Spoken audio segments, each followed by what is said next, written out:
morning, Idaho. 6:47 on your Thursday morning, and we're still playing with crawdads in the studio. If you want to head out for that crawdad feed, it looks like the weather should be pretty decent, hot on Saturday, but not expecting any storms. So I'll explain why I think that coming up in a second. 74 right now in Boise, 75 in Twin Falls with a little more cloud cover, keeping it a little bit more mild in the Twin Falls area. So you may not need a jacket for the temperatures, but you might need it for this light rain that's still hanging around the Magic Valley area from a thunderstorm that moved in from Nevada. Now it is breaking apart and dying out as it's moving to the northeast, but some of the thunderstorm cell is still holding together just east of Richfield. So we could see that hold together long enough to make it to the eastern part of Haley. So we'll keep our eye out for that. Now, taking a look at the bigger picture, there is a storm system that is to our northwest that we've been watching out for. We would hope it would move in and give us some cooler temperatures, digging us a low pressure trough. Unfortunately, though, we're still on the south side of the jet stream. Now, the good news, though, why I think we won't have a storm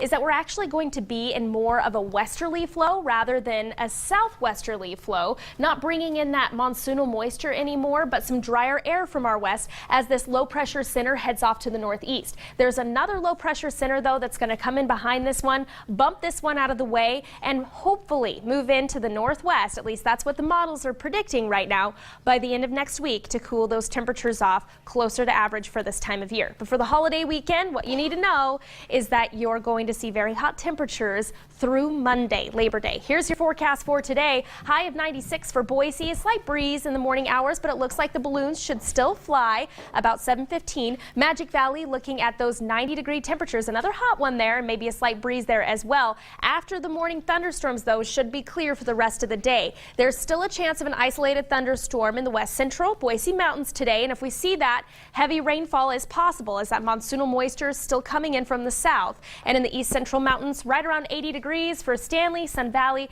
Fairfield looking at a high of 87 and a possibility of a thunderstorm there as well. Here's a look at my On Your Side extended forecast, and just like I said, hot temperatures all weekend long. We get a bump in the jet stream on Sunday, which heats us up a couple more degrees, and then we start to gradually moderate those temperatures, cool off closer to average by the end of next week, hopefully looking at the mid-80s. Now, I want to show you this incredible video again. We did look at this during the 5 o'clock hour, but it's worth seeing again or seeing for the first time. So put the bagel down, come to your screen and check this out. This is a time-lapse video of the rim fire that's still burning in California's Yosemite National Park. So far, more than 187,000 acres have been burned there, making it the 7th largest wildfire in California history. More than 4,000 firefighters are battling that blaze, trying to prevent it from consuming homes. Now, if this wasn't so devastating, we know how terrible this absolutely has been.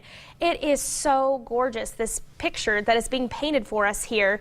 Interesting video. Now, we're on your side, keeping an eye on the effects of that fire here in southwestern Idaho. We've been watching out for smoke coming in from the southwest for the llast couple of days, but I do want to let you know that for today, our air quality back in the green with an AQI of 48. So there's some good news for you there. I'll send it over to you guys.